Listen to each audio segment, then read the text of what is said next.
जिस मिलिए मन होए आनंद, सो सतगुर कहिए। मन की दुबदा बिन सजाए, हर परम पद लहिए। सतपुरख जिन जानिया, सतगुर तिसका नाम। तिसके संग सिख उदरै, नानक हर गुण गाओ। तिसके संग सिख उदरे, नानक हर गुण गाओ। निमाणियां दे मान सतगुरु, निताणियां दे ताण सतगुरु, नियोटियां दी ओट सच्चे पातशाह। विश्व शांति के प्रतीक धन गुरु गुरु ग्रंथ साहिब जी सच्चे पातशाह जी की पावन पवित्र हजूरी अंदर जुड़ बैठ के गुरु कीर्ति का आनंद माणदिया होया आदरणीय अति सत्कारयोग भैन जी पासों आप जी गुरमत विचारा सरवण कर रहे सो। उन्हां तो पहलों अति सत्कारयोग भाई साहब जी पासों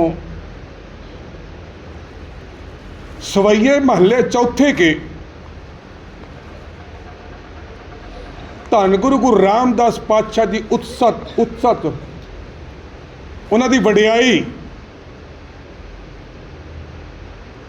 भट्ट कीरत जी की रसना तो उच्चारण की हुई बाणी एक अरदास भाट कीरत की गुरु रामदास राखो सरनाई सरवण करदिया होया सोढ़ी सुल्तान बैठा सोढ़ी पातशाह रामदास सतगुरु कहावे। धन गुरु गुरु रामदास पातशाह जी का आगमन गुरपुरब धन गुरु गुरु ग्रंथ साहिब जी की निघी गोद का आनंद माणदिया होया आप सारे बड़ी श्रद्धा उत्साह उमंग दे नाल मना रहे हाँ। आओ गुरमत विचारां अते गुरु इतिहास दे नाल जुड़न तो प्रथम दशमेश पिता धन गुरु गोबिंद सिंह जी महाराज जी की बख्शी हुई फतेह प्रवान करते हुए गज वज के कोई रसना वांझी ना रहे। सारे बड़े प्यार दे नाल आखो वाहिगुरु जी का खालसा वाहिगुरु जी की फतेह। सोढ़ी सुल्तान धन गुरु गुरु रामदास सच्चे पातशाह उदारता दी मूरत संगीत दे प्रेमी दुखियां दर्दवंदां दा दर्द वडाउण वाले धन गुरु गुरु रामदास पातशाह जी दा अज जो साडे कोलों विछड़ चुका है पाकिस्तान दा शहर लाहौर उहदे विच मुहल्ला है चूना मंडी लाहौर। धन गुरु गुरु रामदास पातशाह जी का इतिहासकारा मुताबक 24 सितंबर सन 1534 नूं बाबा हरदास जी के गृह विखे माता दया कौर जी जिन्हां दा नाम इतिहास दे विच अनूपी भी आया है, उन्हां दी कुखों प्रकाश होया। पलेठी दा पुत्र होण करके सके संबंधी परिवार दे सारे सज्जण मित्र आंढ गुआंढ और शरीका सारा जेठा जी कहन लग पे। जेठा जी कहंदियां उन्हां दा नाम जेठा जी परपक होया। वेखो, जदों धन गुरु रामदास पातशाह जी दा लाहौर की धरती ते बाबा हरदास जी दे घर माता दया कौर दी कुखों आगमन होया, उस वक्त सिख पंथ दे बानी धन गुरु नानक पातशाह जी दी शरीरक आयु तकरीबन 65 साल दी है और दूजे गुरु नानक गुरु अंगद देव पातशाह भाई लहणा जी दी शरीरक आयु तकरीबन 30 साल दी है। करतारपुर दी धरती ते धन गुरु नानक पातशाह दी शरण विच आया बाबा लहणा जी नूं तकरीबन 2 साल हो चुके ने। बाबा अमरदास जी जिन्हां दी आयु उस वक्त तकरीबन 55 साल दी है। मेरा कहण तो मुराद कि जदों धन गुरु रामदास पातशाह जी का आगमन हुंदा है, उस वक्त इस संसार दे विच 4 गुरु साहिबान शरीरक तौर पे मौजूद सन। गुरमुख प्यारिओ, भाई जेठा जी दे आदरणीय अति सत्कारयोग पिता जी बाबा हरदास जी, तिन्हां दी चूना मंडी लाहौर दे विच एक छोटी जही हट्टी है। बहुता वड्डा कोई आमदन का साधन नहीं, पर जैसा नाम बाबा हरदास और हरि दे दास ही सन, मन बड़ा तृप्त है, किसी प्रकार की कोई तृष्णा नहीं, थोड़ी आमदन दे विच खुश ने। कुदरत दा करना अजे भाई जेठा जी की आयु तकरीबन 50 साल की हुई है। माता दा साया सिर तो उठ गया। तुसी सारे सियाणे सज्जण बैठे हो। 5 साल की आयु दे विच किसे बच्चे दे सिर तो मां दा साया उठ जाए, तुसी एक अंदाजा लाओ उस बच्चे की परवरिश कैसी होएगी, उस बच्चे का खाण पीण नूं की मिलता होएगा, उस बच्चे नूं, उस बालक की विद्या पढ़ाई कैसी हुई होगी। इस विषय पर भी आप आगे चल के विचार करांगे। और अजे 2 साल ही होए सन माता जी नूं संसार तो गया, कुदरत का एक दूजा कहर आ वापरिया। भाई जेठा जी गुरु रामदास जी जिन्हां ने बनना है 40 साल की आयु विच, भाई जेठा जी की अजे उम्र 7 साल की हुई है, अजे 7 वरे होए ने। पिता का साया सिर तो उठ गया। जेड़े चाहे चाचे सन, शरीका सीगा, उन्होंने पिता का संस्कार कर दिता। संस्कार तो बाद भी भाई जेठा जी अडोल ने, किसी प्रकार का कोई गिला शिकवा नहीं। और भाई जेठा जी का नानका पिंड बासर के लाहौर तो तकरीबन 30-35 मील की विथ ते है। उन्हां जमानिਆਂ ਦੇ ਵਿੱਚ अज वर्गे साधन नहीं से हुंदे। ਕਿਸੇ ਦੀ ਅੱਜ ਮੌਤ ਹੋਵੇ 15-20 ਮਿੰਟਾਂ ਬਾਅਦ ਅਸੀਂ ਸਾਰਿਆਂ ਨੂੰ ਹੈਲੋ ਕਰ ਦਿੰਦੇ ਆ, ਫਲਾਣਾ ਜੋ ਹੈ ਨਾ ਅਕਾਲ ਚਲਾਣਾ ਕਰ ਗਿਆ ਹੈ। ਸਾਰਾ ਸ਼ਰੀਕਾ ਰਿਸ਼ਤੇਦਾਰ ਬਰਾਦਰੀ ਇਕੱਠੀ ਹੋ ਜਾਂਦੀ ਹੈ। ਹੁਣ ਨਾਨੀ ਨੂੰ ਕਈਆਂ ਦਿਨਾਂ ਬਾਅਦ ਪਤਾ ਲੱਗਾ, ਕਮਾਲ ਦੀ ਬਾਤ, ਨਾਨੀ ਦੇ ਨਾਨਕੇ ਪਰਿਵਾਰ ਦੇ ਵਿੱਚ ਵੀ ਇੱਕੋ ਇੱਕ ਨਾਨੀ ਹੈ। ਜਦੋਂ ਨਾਨੀ ਨੂੰ ਪਤਾ ਲੱਗਾ ਤੇ ਉਦੋਂ ਪੈਦਲ ਦਾ ਸਾਧਨ ਸੀ, ਐਡਾ ਵੱਡਾ ਕੋਈ ਗੱਡੀਆਂ ਮੋਟਰਾਂ ਦਾ ਕੋਈ ਸਾਧਨ ਨਹੀਂ ਸੀ ਜਾਂ ਬੈਲ ਗੱਡੀ ਦਾ ਸਾਧਨ ਹੋਵੇਗਾ।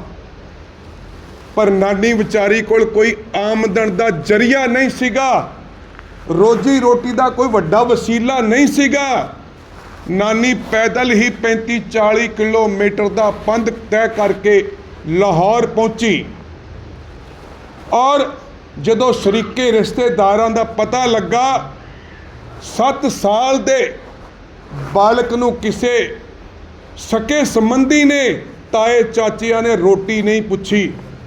ਐਸੀ ਹਾਲਾਤ ਵੇਖ ਕੇ ਨਾਨੀ ਆਪਣੇ ਪਿੰਡ ਭਾਈ ਜੇਠਾ ਜੀ ਨੂੰ ਬਾਸਰ ਕੇ ਲੈ ਆਏ। ਜਦੋਂ ਬਾਸਰ ਕੇ ਆਏ ਨਾਨੀ ਦੋਤਾ ਤੇ ਉਸ ਬੁੱਢੜੀ ਮਾਂ ਦੇ ਸਾਰੇ ਸ਼ਰੀਕੇ ਨੂੰ, ਆਂਢ ਗੁਆਂਢ ਨੂੰ, ਔਰ ਇਹ ਬਾਸਰ ਕਾ ਪਿੰਡ ਉਸ ਵਕਤ ਇੰਨਾ ਕੋਈ ਵੱਡਾ ਪਿੰਡ ਨਹੀਂ ਸੀ, ਛੋਟਾ ਨਗਰ ਸੀਗਾ। ਸਾਰਿਆਂ ਨੂੰ ਪਤਾ ਲੱਗਾ, ਸਾਰੇ ਦਿਲਾਸਾ ਦੇਣ ਆਏ। ਔਰ ਜਿਨ੍ਹਾਂ ਦੀ ਆਯੂ, ਮੈਂ ਉਦੋਂ ਤੀਜੇ ਪਾਤਸ਼ਾਹ ਗੁਰੂ ਅਮਰਦਾਸ ਪਾਤਸ਼ਾਹ ਜੀ ਦੀ ਆਯੂ ਜਨਮ ਦੇ ਵਕਤ ਤਕਰੀਬਨ 55 ਸਾਲ ਸੀ, ਤੇ ਹੁਣ 7 ਸਾਲਾਂ ਬਾਅਦ ਤਕਰੀਬਨ 62 ਸਾਲ ਆਯੂ ਹੋ ਗਈ ਹੈ। ਤੇ ਬਾਬਾ ਅਮਰਦਾਸ ਜੀ ਵੀ ਦਿਲਾਸਾ ਦੇਣ ਆਏ, ਤੇ ਬਾਬਾ ਅਮਰਦਾਸ ਜੀ ਖਾਂਦੇ ਪੀਂਦੇ ਸਨ।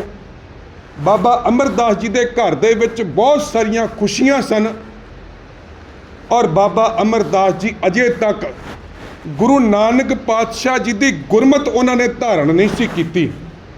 ਉਹ ਸਨਾਤਨ ਮਤ ਦੇ ਧਾਰਨੀ ਸਨ, ਸਨਾਤਨ ਮਤ ਦੇ ਉਪਾਸ਼ਕ ਸਨ। ਔਰ ਹਰ ਸਾਲ ਇਸ ਨਗਰ ਦੇ ਵਿੱਚੋਂ ਜੱਥਾ ਲੈ ਕੇ ਹਰਿਦੁਆਰ ਦੀ ਯਾਤਰਾ ਤੇ ਜਾਂਦੇ ਸਨ। ਹਰਿਦੁਆਰ ਇਸ਼ਨਾਨ ਕਰਨ ਜਾਂਦੇ ਸਨ ਗੰਗਾ ਤੇ। ਹੁਣ ਜਦੋਂ ਬਾਬਾ ਅਮਰਦਾਸ ਜੀ ਵੀ ਜਦੋਂ ਆਏ, ਵੇਖਿਆ ਇੱਕ ਬਾਬਾ ਅਮਰਦਾਸ ਜੀ ਔਰ ਇਹ ਬਾਲਕ ਭਾਈ ਜੇਠਾ ਜੀ ਅੰਦਰ ਇੱਕ ਐਸੀ ਕਸ਼ਿਸ਼ ਪੈਦਾ ਹੋਈ। ਔਰ ਉਹ ਕਸ਼ਿਸ਼ ਉਦਣ ਤੱਕ ਰਹੀ ਜਿੱਦਣ 19 ਸਾਲਾਂ ਦੇ ਇਹ ਬਾਲਕ ਹੋਇਆ। ਔਰ ਆਪਣੀ ਬੱਚੀ ਬਾਬਾ ਅਮਰਦਾਸ ਜੀ ਨੇ ਗੁਰੂ ਬਣ ਚੁੱਕੇ ਨੇ। ਗੁਰੂ ਅਮਰਦਾਸ ਜੀ ਨੇ ਆਪਣੀ ਬੱਚੀ, ਆਪਣੀ ਧੀ ਬੀਬੀ ਭਾਨੀ ਨਾਲ ਆਪਣਾ ਰਿਸ਼ਤਾ ਕਰ ਦਿੱਤਾ। ਵੇਖੋ ਹੁਣ ਜਦੋਂ ਇਹਨਾਂ ਨੇ ਹਰਿਦੁਆਰ ਜਾਣਾ, ਇਹ ਗੁਰੂ ਨਾਨਕ ਦੇ ਦਰ ਤੇ ਕਿਵੇਂ ਆਏ। ਜਦੋਂ ਇਹਨਾਂ ਨੇ ਹਰਿਦੁਆਰ ਜਾਣਾ ਔਰ ਉੱਥੇ ਇੱਕ ਸਾਧੂ ਦੇ ਨਾਲ ਮਿਲਾਪ ਹੋਇਆ। ਸਾਧੂ ਨੇ ਇਹਨਾਂ ਨੂੰ ਪਾਣੀ ਪਿਲਾਉਣ ਲਈ ਕਿਹਾ। ਪਾਣੀ ਪਿਲਾਉਣ ਤੋਂ ਬਾਅਦ ਉਸ ਸਾਧੂ ਨੇ ਪੁੱਛਿਆ, ਤੁਹਾਡੇ ਗੁਰੂ ਕੌਣ ਨੇ? ਤੇ ਬਾਬਾ ਅਮਰਦਾਸ ਜੀ ਕਹਿਣ ਲੱਗੇ, ਮੈਨੂੰ ਬੜੀ ਖੁਸ਼ੀ ਹੋਈ ਇਸ ਨਗਰ ਦੇ ਵਿੱਚ ਸਾਰਿਆਂ ਦੀ ਜਦੋਂ ਮੈਨੂੰ ਸਾਬਤ ਸੂਰਤ ਨਜ਼ਰ ਮੈਨੂੰ ਆਏ, ਬੜਾ ਮਨ ਗਦਗਦ ਹੋਇਆ। ਔਰ ਸਾਰੇ ਸਾਬਤ ਸੂਰਤ ਹੀ ਨਹੀਂ, ਸਾਰੇ 5 ਕਕਾਰ ਦੇ ਧਾਰਨੀ ਮੈਨੂੰ ਨਜ਼ਰ ਆਏ। ਪਹਿਲੀ ਵਾਰ ਆਪ ਸੰਗਤ ਦੇ ਮੈਂ ਦਰਸ਼ਨ ਕੀਤੇ ਨੇ। ਸਰਦਾਰ ਜਗੀਰ ਸਿੰਘ ਜੀ ਨਾਲ ਇੱਕ ਦਿਨ ਨਾਰਨੌਲ ਸਬਜ਼ੀ ਮੰਡੀ ਮਿਲੇ ਸਾਂ ਤੇ ਉੱਥੇ ਵਿਚਾਰਾਂ ਹੋਈਆਂ ਥੋੜ੍ਹੀਆਂ ਜਿਹੀਆਂ। ਇਹਨਾਂ ਨੇ ਮੇਰੇ ਕੋਲ ਨੰਬਰ ਲਿਆ ਸੀਗਾ। ਮੈਂ ਕਿਹਾ ਮੈਂ ਗੁਰਮਤਿ ਦਾ ਧਾਰਨੀ ਵਿਦਿਆਰਥੀ ਹਾਂ ਔਰ ਥੋੜ੍ਹੀ ਬਹੁਤੀ ਮੈਂ ਸੇਵਾ ਕਰਦਾ। ਸੋ ਇਹਨਾਂ ਨੇ ਯਾਦ ਕੀਤਾ, ਇਹਨਾਂ ਦਾ ਮੈਂ ਰਿਣੀ ਹਾਂ। ਤੇ ਬਾਬਾ ਅਮਰਦਾਸ ਜੀ ਨੂੰ ਉਹ ਸਾਧੂ ਕਹਿਣ ਲੱਗਾ, ਤੁਸੀਂ ਮੈਨੂੰ ਪਾਣੀ ਪਿਲਾਇਆ, ਮੈਨੂੰ ਦੱਸੋ ਤੁਹਾਡਾ ਗੁਰੂ ਕੌਣ ਹੈ? ਸਾਰੇ ਗੁਰੂ ਵਾਲੇ ਨਜ਼ਰ ਆ ਰਹੇ ਨੇ ਮੈਨੂੰ, ਤੁਹਾਡਾ ਗੁਰੂ ਕੌਣ ਹੈ? ਤੇ ਬਾਬਾ ਅਮਰਦਾਸ ਜੀ ਕਹਿਣ ਲੱਗੇ, ਅਜੇ ਮੈਂ ਗੁਰੂ ਧਾਰਨ ਨਹੀਂ ਕੀਤਾ। ਤੇ ਉਹ ਸਾਧੂ ਬੜਾ ਖਫਾ ਹੋਇਆ, ਕਹਿੰਦਾ ਮੇਰਾ ਜਨਮ ਭ੍ਰਿਸ਼ਟ ਕਰ ਦਿੱਤਾ, ਮੈਂ ਨਿਗਰੂ ਦੇ ਹੱਥੋਂ ਮੈਂ ਪਾਣੀ ਪੀ ਲਿਆ। ਤੇ ਬਾਬਾ ਅਮਰਦਾਸ ਜੀ ਦੇ ਅੰਦਰ ਨੂੰ ਧੂ ਪੈ ਗਈ। ਬਾਬਾ ਅਮਰਦਾਸ ਜੀ ਦੇ ਹਿਰਦੇ ਤੇ ਬੜੀ ਵੱਡੀ ਸੱਟ ਲੱਗੀ। ਬਾਬਾ ਅਮਰਦਾਸ ਜੀ ਵਾਪਸ ਆ ਗਏ ਹਰਿਦੁਆਰ ਤੋਂ। ਵਾਪਸ ਆਏ ਤੇ ਉਹਨਾਂ ਨੇ ਇੱਕ ਦਿਨ ਅੰਮ੍ਰਿਤ ਵੇਲੇ ਕੀ ਸੁਣਿਆ, ਉਹਨਾਂ ਦੇ ਰਿਸ਼ਤੇ ਦੇ ਵਿੱਚ ਨਹੁੰ ਲੱਗਦੀ, ਉਹਨਾਂ ਦੇ ਭਰਾ ਦੀ ਨਹੁੰ ਬੀਬੀ ਅਮਰੋ, ਇਹ ਗੁਰੂ ਅੰਗਦ ਦੇਵ ਜੀ ਦੀ ਸੁਪੁੱਤਰੀ ਹੈ। ਬੀਬੀ ਅਮਰੋ ਕੋਲੋਂ ਉਹਨਾਂ ਨੇ ਗੁਰੂ ਨਾਨਕ ਪਾਤਸ਼ਾਹ ਜੀ ਦੀ ਆਸਾ ਦੀ ਵਾਰ ਦੀ ਪੌੜੀ ਸਰਵਣ ਕੀਤੀ। ਜਿਤ ਸੇਵੀਐ ਸੁਖ ਪਾਈਐ, ਸੋ ਸਾਹਿਬ ਸਦਾ ਸੰਭਾਲੀਐ। ਜਿਤ ਕੀਤਾ ਪਾਈਏ ਆਪਣਾ, ਸਾ ਘਾਲ ਬੁਰੀ ਕਿਉ ਘਾਲੀਐ। ਮੰਦਾ ਮੁੱਲ ਨਾ ਕੀਚੀ, ਦੇ ਲੰਮੀ ਨਦਰ ਨਿਹਾਲੀਏ। ਇਹ ਜਦੋਂ ਪੌੜੀ ਸੁਣੀ, ਪੁੱਛਿਆ ਬੇਟਾ ਇਹ ਕਿਹਦੇ ਬਚਨ ਨੇ? ਤੇ ਕਹਿਣ ਲੱਗੇ ਇਹ ਗੁਰੂ ਨਾਨਕ ਪਾਤਸ਼ਾਹ ਜੀ ਦੇ ਬਚਨ ਨੇ। ਕਹਿਣ ਲੱਗੇ ਮੈਨੂੰ ਉਹਨਾਂ ਦੇ ਨਾਲ ਮਿਲਾਓ।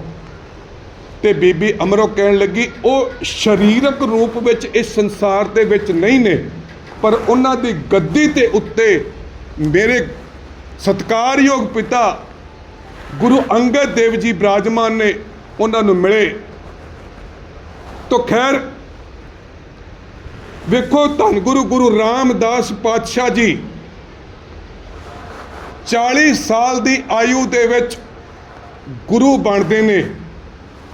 ਮੈਂ ਬੇਨਤੀ ਕਰ ਚੁੱਕਾ, ਉਸ ਬਾਲਕ ਦੀ ਪਰਵਰਿਸ਼ ਕੈਸੀ ਹੋਈ ਹੋਏਗੀ, ਜਿਸ ਬਾਲਕ ਦੀ 5 ਸਾਲ ਦੀ ਆਯੂ ਦੇ ਵਿੱਚ ਮਾਂ ਦਾ ਸਾਇਆ ਸਿਰ ਤੋਂ ਉੱਠ ਗਿਆ ਹੋਵੇ, 7 ਸਾਲ ਦੀ ਆਯੂ ਦੇ ਵਿੱਚ ਪਿਤਾ ਦਾ ਸਾਇਆ ਸਿਰ ਤੋਂ ਉੱਠ ਗਿਆ ਹੋਵੇ।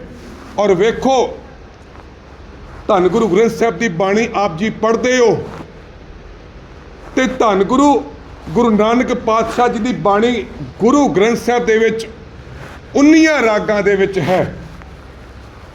ਤੇ ਦੂਜੇ ਪਾਤਸ਼ਾਹ ਧੰਨ ਗੁਰੂ ਅੰਗਦ ਦੇਵ ਪਾਤਸ਼ਾਹ ਜੀ, ਤਿੰਨਾਂ ਦੀ ਬਾਣੀ ਕਿਸੇ ਰਾਗ ਦੇ ਵਿੱਚ ਨਹੀਂ, ਕੇਵਲ 63 ਸ਼ਲੋਕ ਨੇ। ਤੇ ਧੰਨ ਗੁਰੂ ਅਮਰਦਾਸ ਪਾਤਸ਼ਾਹ ਜੀ ਦੀ 17 ਰਾਗਾਂ ਦੇ ਵਿੱਚ ਗੁਰੂ ਗ੍ਰੰਥ ਸਾਹਿਬ ਦੀ ਬਾਣੀ ਹੈ। 2 ਰਾਗ ਤੁਖਾਰੀ। ਵੇਖੋ ਤੁਸੀਂ ਹਰ ਮਹੀਨੇ ਸੰਗਰਾਂਦ ਤੇ ਮਾਝ ਰਾਗ ਦੇ ਵਿੱਚ ਗੁਰੂ ਅਰਜਨ ਦੇਵ ਪਾਤਸ਼ਾਹ ਦੀ ਰਚਨਾ ਪੜ੍ਹਦੇ ਹੋ। 12 ਮਾਹ, ਪਹਿਲਾ 12 ਮਾਹ ਗੁਰੂ ਨਾਨਕ ਪਾਤਸ਼ਾਹ ਜੀ ਦਾ ਤੁਖਾਰੀ ਰਾਗ ਦੇ ਵਿੱਚ ਹੈ। ਇੱਕ ਤੁਖਾਰੀ ਰਾਗ ਤੇ ਦੂਜਾ ਤਿਲੰਗ ਰਾਗ। ਇਹ 2 ਰਾਗ ਗੁਰੂ ਅਮਰਦਾਸ ਪਾਤਸ਼ਾਹ ਜੀ ਨੇ ਨਹੀਂ ਵਰਤੇ। ਔਰ ਧੰਨ ਗੁਰੂ ਰਾਮਦਾਸ ਪਾਤਸ਼ਾਹ ਜਿਨ੍ਹਾਂ ਦਾ ਤੁਸੀਂ ਆਗਮਨ ਗੁਰਪੁਰਬ ਮਨਾ ਰਹੇ ਹੋ, ਧੰਨ ਗੁਰੂ ਰਾਮਦਾਸ ਪਾਤਸ਼ਾਹ ਜੀ ਦੀ ਬਾਣੀ 30 ਰਾਗਾਂ ਵਿੱਚ ਹੈ। ਔਰ ਧੰਨ ਗੁਰੂ ਅਰਜਨ ਦੇਵ ਪਾਤਸ਼ਾਹ ਜੀ ਦੀ ਬਾਣੀ ਵੀ 30 ਰਾਗਾਂ ਵਿੱਚ ਹੈ।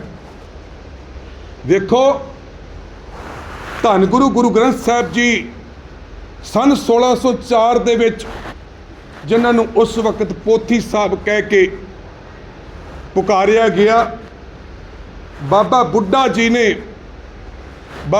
ਜੀ ਨੂੰ ਜਦੋਂ ਪਹਿਲੇ ਗ੍ਰੰਥੀ ਥਾਪਿਆ ਤੇ ਉਸ ਵਕਤ ਗੁਰੂ ਗ੍ਰੰਥ ਸਾਹਿਬ ਦੀ ਬਾਣੀ 30 ਰਾਗਾਂ ਵਿੱਚ ਸੀਗੀ। ਬਾਅਦ ਦੇ ਵਿੱਚ 9ਵੇਂ ਪਾਤਸ਼ਾਹ ਧੰਨ ਗੁਰੂ ਤੇਗ ਬਹਾਦਰ ਪਾਤਸ਼ਾਹ ਜੀ ਨੇ ਇੱਕ ਰਾਗ ਜੈਜੇਵੰਤੀ ਰਾਗ ਹੋਰ ਉਚਾਰਨ ਕੀਤਾ। ਇਸ ਤਰ੍ਹਾਂ ਧੰਨ ਗੁਰੂ ਗ੍ਰੰਥ ਸਾਹਿਬ ਜੀ ਅੱਜ ਜੋ ਤੁਸੀਂ ਪਾਠ ਕਰਦੇ ਹੋ, ਦਰਸ਼ਨ ਕਰਦੇ ਹੋ, ਇਹ 31 ਰਾਗਾਂ ਦੇ ਵਿੱਚ ਬਾਣੀ ਹੈ। ਬੇਨਤੀ ਹੋਰ ਸੁਣਨਾ, ਧੰਨ ਗੁਰੂ ਗ੍ਰੰਥ ਸਾਹਿਬ ਦੇ ਵਿੱਚ 22 ਵਾਰਾਂ ਨੇ, 22 ਵਾਰਾਂ ਦੇ ਵਿੱਚੋਂ 8 ਵਾਰਾਂ ਧੰਨ ਗੁਰੂ ਰਾਮਦਾਸ ਪਾਤਸ਼ਾਹ ਦੀਆਂ ਨੇ। ਬੇਨਤੀ ਹੋਰ, ਹੁਣੇ ਭਾਈ ਸਾਹਿਬ ਨੇ ਭੱਟਾਂ ਦੇ ਸਵਈਆਂ ਦੇ ਵਿੱਚੋਂ ਭੱਟ ਕੀਰਤ ਦੀ ਬਾਣੀ ਦਾ ਕੀਰਤਨ ਕੀਤਾ ਹੈ। 11 ਭੱਟ ਜਿੱਦਣ ਧੰਨ ਗੁਰੂ ਰਾਮਦਾਸ ਜੀ ਪਾਤਸ਼ਾਹ ਦੀ ਸ਼ਰਨ ਵਿੱਚ ਆਉਂਦੇ ਨੇ ਅੰਮ੍ਰਿਤਸਰ ਦੀ ਧਰਤੀ ਤੇ, ਇਸ ਜ਼ਬਾਨ ਤੋਂ ਕਹਿ ਦਿੰਦੇ ਨੇ, ਰਹਿਓ ਸੰਤ ਹੋ ਟੋਲ ਸਾਧ ਬੋ ਤੇਰੇ ਡਿੱਠੇ, ਸੰਨਿਆਸੀ ਤਪੱਸੀਏ ਮੁਖੋਂ ਇਹ ਪੰਡਤ ਮਿੱਠੇ, ਬਰਸ ਇਹ ਕਹੋ ਫਿਰਿਓ ਕਿਨੇ ਨਾ ਪਰਚੋ ਲਾਇਓ। ਕਹਿੰਦੇ ਨੇ ਇੰਨੇ ਸਾਲ ਹੋ ਗਏ ਸਾਨੂੰ ਬੜੇ ਡੇਰਿਆਂ ਤੇ ਜਾਂਦੇ ਹੋਏ, ਬੜੇ ਅਫਸੋਸ ਨਾਲ ਕਹਿਣਾ ਪੈਂਦਾ ਹੈ, ਬੜੇ ਸਿੱਖੀ ਸਰੂਪ ਲੈ ਕੇ ਔਰ ਫਿਰ ਡੇਰਿਆਂ ਤੇ ਜਾਂਦੇ ਨੇ। ਸਾਡੇ ਕੋਲ ਐਡਾ ਵੱਡਾ ਖਜ਼ਾਨਾ ਹੋਵੇ ਅਧਿਆਤਮਕ ਦਾ ਔਰ ਅਸੀਂ ਡੇਰਿਆਂ ਤੇ ਜਾਈਏ। ਤਾਂ ਖੈਰ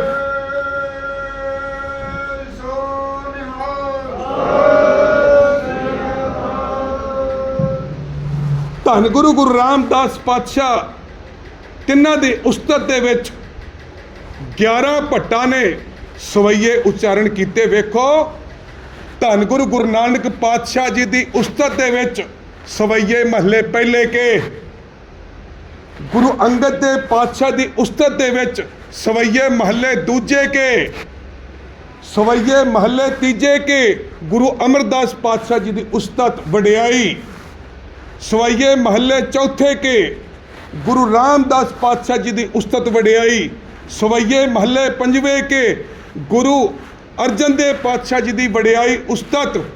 ਔਰ ਵੇਖੋ, ਭੱਟਾਂ ਨੇ 123 ਟੋਟਲ ਸਵਈਏ ਉਚਾਰਨ ਕੀਤੇ ਨੇ ਗੁਰੂ ਗ੍ਰੰਥ ਸਾਹਿਬ ਦੇ ਵਿੱਚ, ਜਿਨ੍ਹਾਂ ਦੇ ਵਿੱਚੋਂ 63 ਸਵਈਏ 4 ਗੁਰੂ ਸਾਹਿਬਾਨਾਂ ਦੀ ਉਸਤਤ ਹੈ ਔਰ ਗੁਰੂ ਰਾਮਦਾਸ ਪਾਤਸ਼ਾਹ ਦੀ ਉਸਤਤ ਦੇ ਵਿੱਚ 60 ਸਵਈਏ ਉਚਾਰਨ ਕੀਤੇ। ਗੁਰਮੁਖ ਪਿਆਰਿਓ, ਤੁਸੀਂ ਇਹ ਨਾ ਸਮਝਣਾ ਮੈਂ ਕੋਈ ਫਰਕ ਦੀ ਗੱਲ ਕਰ ਰਿਹਾ ਕਿ ਗੁਰੂ ਨਾਨਕ ਪਾਤਸ਼ਾਹ ਔਰ ਗੁਰੂ ਰਾਮਦਾਸ ਪਾਤਸ਼ਾਹ ਦੇ ਵਿੱਚ ਕੋਈ ਫਰਕ ਹੈ। ਨਹੀਂ ਗੁਰੂ ਪਿਆਰਿਓ, ਭੱਟ ਵੀ ਜਦੋਂ ਆ ਕੇ ਗੁਰੂ ਰਾਮਦਾਸ ਦੇ ਦਰ ਤੇ ਮੱਥਾ ਟੇਕਦੇ ਨੇ, ਉਹਨਾਂ ਨੂੰ ਜਦੋਂ ਸ਼ਾਂਤੀ ਮਿਲਦੀ ਹੈ ਤੇ ਇਹ ਮੁਖ ਤੋਂ ਉਚਾਰਨ ਕਰਦੇ ਨੇ ਔਰ ਕਹਿੰਦੇ ਨੇ ਦਿਲ ਤੋਂ ਕਿ ਧੰਨ ਗੁਰੂ ਰਾਮਦਾਸ ਪਾਤਸ਼ਾਹ, ਜਦੋਂ ਅਸੀਂ ਤੁਹਾਡੀ ਉਸਤਤ ਕਰਨ ਲੱਗਦੇ ਹਾਂ, ਕੋਈ ਥਕੇਵਾ ਨਹੀਂ, ਕੋਈ ਅਕੇਵਾ ਨਹੀਂ, ਜੀ ਕਰਦਾ ਤੁਹਾਡੀ ਉਸਤਤ ਕਰਦੇ ਚਲੇ ਜਾਈਏ। ਸੋ ਗੁਰਮੁਖ ਪਿਆਰਿਓ, ਆਪਾਂ ਧੰਨ ਗੁਰੂ ਰਾਮਦਾਸ ਪਾਤਸ਼ਾਹ ਜੀ ਦਾ ਆਗਮਨ ਮਨਾਉਣ ਲਈ ਗੁਰੂ ਦੀ ਹਜ਼ੂਰੀ ਵਿੱਚ ਜੁੜ ਬੈਠੇ ਹਾਂ ਤੇ ਸੈਕਟਰੀ ਸਾਹਿਬ ਦਾ ਸ਼ਾਇਦ 2 ਵਾਰ ਇਸ਼ਾਰਾ ਹੋ ਗਿਆ। ਖੈਰ, ਵਿਚਾਰਾਂ ਤੇ ਲੰਮੀਆਂ ਨੇ। ਧੰਨ ਗੁਰੂ ਰਾਮਦਾਸ ਪਾਤਸ਼ਾਹ ਜੀ ਦਾ ਆਪਾਂ ਗੁਰਪੁਰਬ ਮਨਾਉਂਦੇ ਹੋਈਏ ਤੇ ਆ ਥੋੜੇ ਜਿਹੇ ਸਮੇਂ ਦੇ ਵਿੱਚ ਆਪਾਂ ਇੰਨੀ ਵੱਡੀ ਉਸਤਤ, ਇੰਨੀ ਵੱਡੀ ਵਡਿਆਈ ਨਹੀਂ ਕਰ ਸਕਦੇ। ਸੋ ਗੁਰਮੁਖ ਪਿਆਰਿਓ, ਇੱਕ ਮੈਂ ਗੱਲ ਹੋਰ ਕਹਿ ਕੇ ਆਪ ਜੀ ਤੋਂ ਖਿਮਾ ਮੰਗ ਲੈਣੀ ਹੈ। ਵੇਖੋ, ਜੇ ਧੰਨ ਗੁਰੂ ਰਾਮਦਾਸ ਪਾਤਸ਼ਾਹ ਜੀ ਦੀ ਉਸਤਤ ਕਰ ਰਹੇ ਆ ਤੇ ਨਾਲ ਬੀਬੀ ਭਾਨੀ ਦੀ ਵੀ ਗੱਲ ਨਾਲ ਚੱਲੇਗੀ। ਬੀਬੀਆਂ ਦਾ, ਮਾਈਆਂ ਦਾ ਇਸ ਸਿੱਖ ਜਗਤ ਵਿੱਚ ਬਹੁਤ ਵੱਡਾ ਕੰਟਰੀਬਿਊਸ਼ਨ ਹੈ। ਬੜੀ ਵੱਡੀ ਵਡਿਆਈ ਰਹੀ ਹੈ ਬੀਬੀਆਂ ਦੀ। ਵੇਖੋ, ਮੀਰ ਮੰਨੂ ਦੀ ਜੇਲ੍ਹ ਕਿਤੇ ਵੱਲ ਧਿਆਨ ਰੱਖੋ। ਵੇਖੋ, ਜਦੋਂ ਆਪਾਂ ਅਰਦਾਸ ਦਾ ਤੀਸਰਾ ਬੰਦ ਪੜ੍ਹਦੇ ਆ, ਉਹਨਾਂ ਦੇ ਵਿੱਚ ਬੀਬੀਆਂ ਦਾ ਕਿੱਡਾ ਵੱਡਾ ਸਿੱਖ ਜਗਤ ਤੇ ਯੋਗਦਾਨ ਹੈ। ਸੋ ਬੀਬੀ ਭਾਨੀ ਗੁਰੂ ਅਮਰਦਾਸ ਪਾਤਸ਼ਾਹ ਜੀ ਦੀ ਪੁੱਤਰੀ ਹੈ। ਇੱਕ ਦਿਨ ਕੋਠਾ ਸਾਹਿਬ ਗੁਰਦੁਆਰਾ ਸਾਹਿਬ ਦੇ ਵਿੱਚ ਜਦੋਂ ਬੌਲੀ ਦੀ ਸੇਵਾ ਹੋ ਰਹੀ ਹੈ, ਪੁਟਾਈ ਹੋ ਰਹੀ ਹੈ, ਗੁਰਮੁਖ ਪਿਆਰਿਓ, ਚਿੱਤ ਤੇ ਬਹੁਤ ਕਰਦਾ ਹੈ ਕਿ ਮੈਂ ਹੋਰ ਆਪ ਜੀ ਨਾਲ ਵਿਚਾਰਾਂ ਕਰਾਂ। ਜਦੋਂ ਬੌਲੀ ਦੀ ਗੱਲ ਆਈ, ਇੱਕ ਹੋਰ ਗੱਲ ਮੈਨੂੰ ਚੇਤੇ ਆ ਗਈ ਹੈ ਤੇ ਬੌਲੀ ਸਾਹਿਬ ਦੀ ਪੁਟਾਈ ਹੋ ਰਹੀ ਹੈ, ਸੇਵਾ ਹੋ ਰਹੀ ਹੈ, ਸੇਵਾ ਚੱਲ ਰਹੀ ਹੈ ਤੇ ਅਜੇ ਭਾਈ ਜੇਠਾ ਜਿਨ੍ਹਾਂ ਦਾ ਨਾਮ ਹੈ ਔਰ ਰਿਸ਼ਤੇ ਦੇ ਵਿੱਚ ਗੁਰੂ ਅਮਰਦਾਸ ਜੀ ਸਹੁਰਾ ਨੇ ਤੇ ਭਾਈ ਜੇਠਾ ਜੀ ਜਵਾਈ ਨੇ। ਇੱਕ ਦਿਨ ਕੀ ਵੇਖਦੇ ਨੇ कि गुरु अमरदास जी ना हजूरी सिखां नूं नाल लैके ते कोठा साहब गुरुद्वारे तो जिहड़ा गोइंदवाल नगर दे विच है, तुसीं कदी जाओ दर्शन करना कोठा साहब गुरुद्वारे दे, उत्थों वो हजूरी सिखां नूं नाल लैके अद्धी रात नूं तुर पैंदे ने बौली साहब वाल। हुण जदों बौली साहब आउंदे ने की वेखदे ने कि एक कोई सज्जण हत्थ दे विच मशाल लैके, उस जमाने दे विच रात दे समय चानण करन दा साधन ये सी, जां दीवा सी ते जां मशाल सी। हुण मशाल लैके बौली दे आले दुआले तुरिया फिरदा है। हुण गुरु अमरदास पातशाह जी अपने हजूरी सिख भाई बल्लू नूं पुछदे ने, बल्लू ये मशाल लैके कौन तुरिया फिरदा है? ते भाई बल्लू कहन लगा, सच्चे पातशाह जेठा होना, भाई जेठा, होर किन्ने होना इस टाइम? ते ये नहीं कि गुरु अमरदास जी नूं पता नहीं कि सेवा जेठा कर रहा है, पता है, पर हजूरी सिखां नूं पुछदे ने। ते कहन लगे चलो उन्हां दे पास चलीए। जदों वेखिया कि भाई जेठा जी मशाल लैके समान सारा इकट्ठा कर रहे ने, ते कोल जदों गए ना, ते गुरु अमरदास पातशाह दी चरनां दे विच भाई गुरु रामदास पातशाह जी यानी कि भाई जेठा जी चरनां ते ढह पे, मत्था टेकिया, ते गुरु अमरदास जी ने ना फिर चुक के घुट छाती ना लाया और कहा, जेठिया इस वक्त अद्धी रात नूं तू इत्थे की करदा है?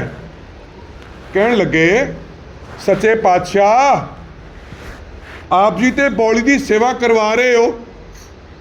बौली की सेवा इसलिए हुई सी, 84 पौड़ियां ने, थले उतर के जाते हो आप जी, इसलिए सी सिखा तेरी जड़ी जात दा तेरा जड़ा हंकार है वो ओहदे विच डुब जाए और कल्ला रह जाए सिख।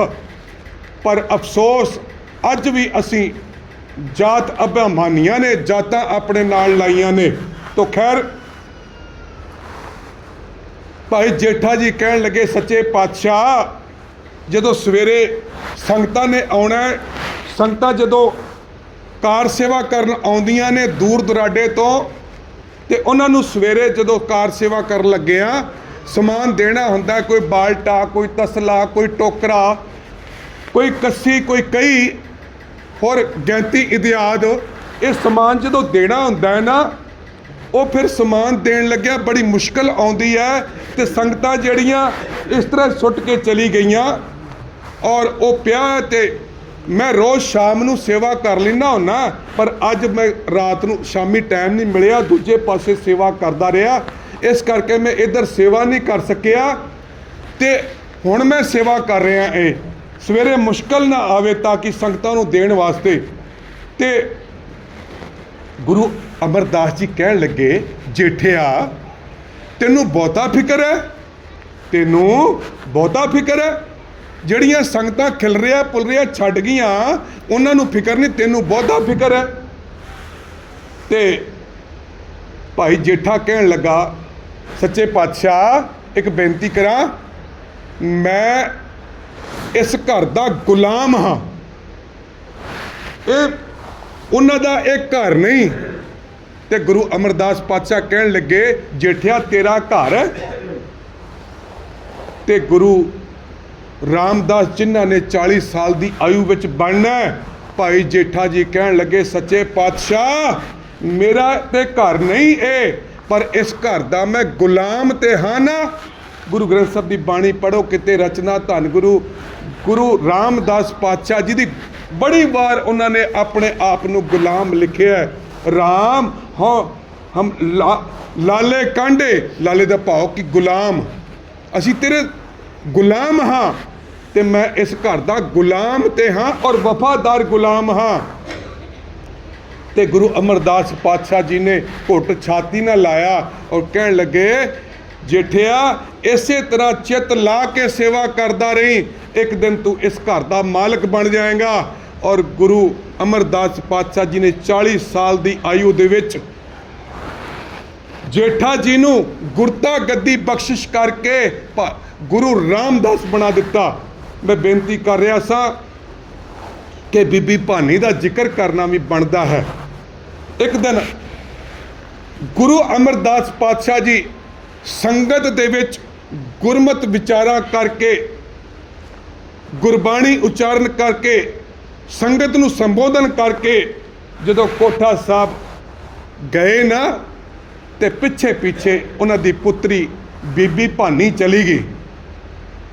ते गुरु रामदास जी दी जेठा जी दी धर्म सपत्नी ने एक बेनती मैं होर कर दियां, सिख जगत दे विच इक्को एक औरत है जिहड़े इक्के शरीरक जामे दे विच गुरु पुत्री है, गुरु पत्नी है, गुरु मां है, गुरु दादी है, गुरु परदादी है, गुरु नक्कड़ दादी है। वेखो गुरु पुत्री गुरु अमरदास जी दी ओ पुत्री है। गुरु ने गुरु पत्नी गुरु रामदास जी दे धर्म सपत्नी ने गुरु पत्नी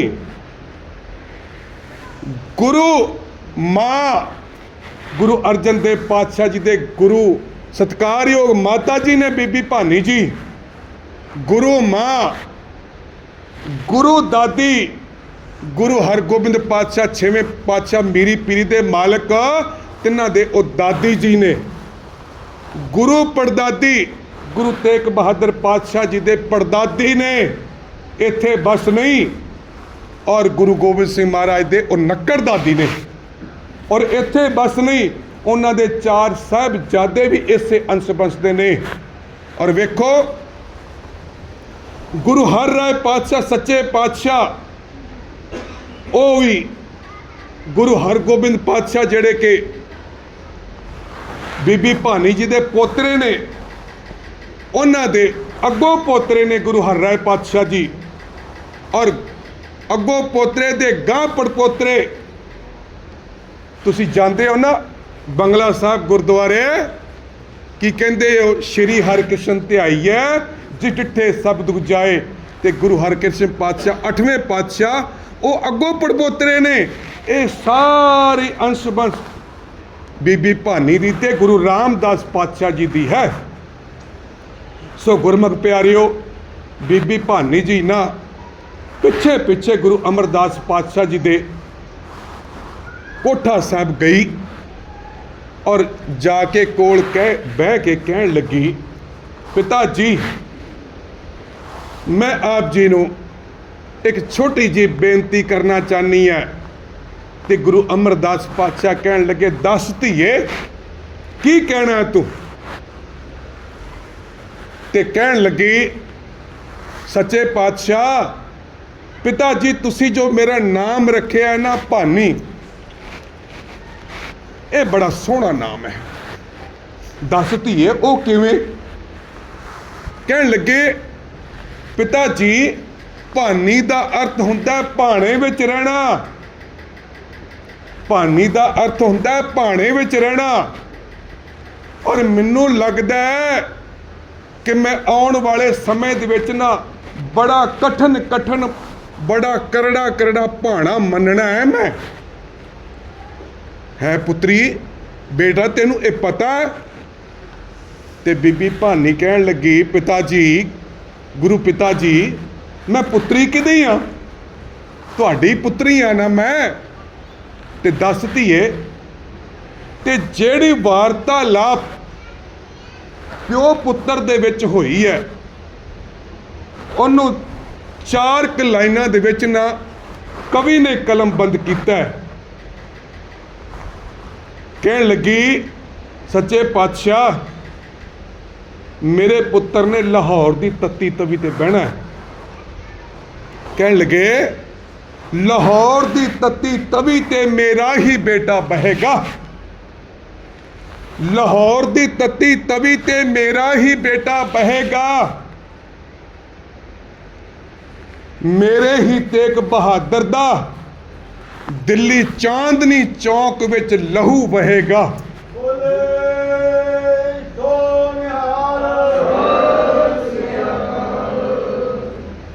मेरे ही टोटे चिणे जाणगे सरहंद दी दीवार अंदर,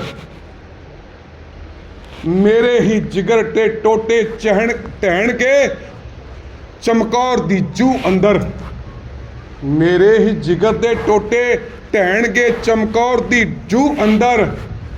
कहन लगे पिताजी, पिताजी ये जेड़ा सिख जगत है ये फलदा फुलदा रवे, मैं चाहे बर्बाद होवां ये सिक्खी आबाद होवे, ये सारे दा सारा जग फानी है, होवे मेरा ना सफल तुसा रखिया जो भानी है। कि धन गुरु रामदास पातशाह जी दे धर्म सुपत्नी महल भी उन्हां दे ऐसी वडियाइयां दे मालक सन। तो धन गुरु रामदास पातशाह जी दा आगमन गुरपुरब आपां सारे गुरु हजूरी विच बैठ के मना रहे हैं। आप सारिਆਂ ਨੂੰ धन गुरु रामदास पातशाह जी दे आगमन दियां लख लख वधाइयां। और मैं ऋणी हाँ सरदार जगीर सिंह जी दा, इत्थों के प्रबंधकों का, सैकटरी साहब का, जिन्हों ने आप संगत दे रूबरू करवा के आप संगत के दर्शन करवाए। सो गुरमुख प्यारिओ, जिथे आपां गुरु की हजूरी विच आके बैठते हैं, आ जिहड़ी मुढ़ली बेनती है ये मैं होर करदे हाँ। गुरु की हजूरी विच बैठ के आपां ये समझना है हमेशा लई कि इत्थे बैठ के असी सीखना है, कुछ सीखण आए असी। सिख का मतलब है सिख्यार्थी, सिख्यार्थी तो शिक्षार्थी तो विद्यार्थी तो सिख बने हैं। हमेशा सिख ने सीखना है इत्थे आके कि मैं चंगा इंसान किवें बना। धन गुरु नानक पातशाह जी की बाणी सवेरे अमृत वेले आपां जपजी साहब पढ़ते हैं ते उदों पहली पौड़ी दी जदों भोग पैंदा ते उदों सवाल हुंदा साडे सामने, एक प्रश्न हुंदा है, किव सचियारा हुई है किव कूड़े टुटे पाल। ते वो सचियार होने लई गुरु की हजूरी विच आके आपां बैठना है और ये हर वक्त अपने दिलो दिमाग दे विच रखना है कि असी इत्थे आके बैठ के एक सचियार बनने का यत्न करना है, सचियार सिख हो के जीना है और सचियार सिख हो के इस संसार तो कूच कर जाना है। इन्ना कुछ दस कहता होया खिमा दा जाचक मेरियां भुल्लां मेरियां समझ के बख्श देना। गुरु की बातां जो आप जी ने साझे कीते ने आपां जीवन का आधार बनाइए ताकि हो जाइए लोक सुखीए परलोक सुहेले। नानक हर प्रभ आपे मेले, करो फतेह दी सांझ आखो वाहिगुरू जी का खालसा वाहिगुरू जी की फतेह।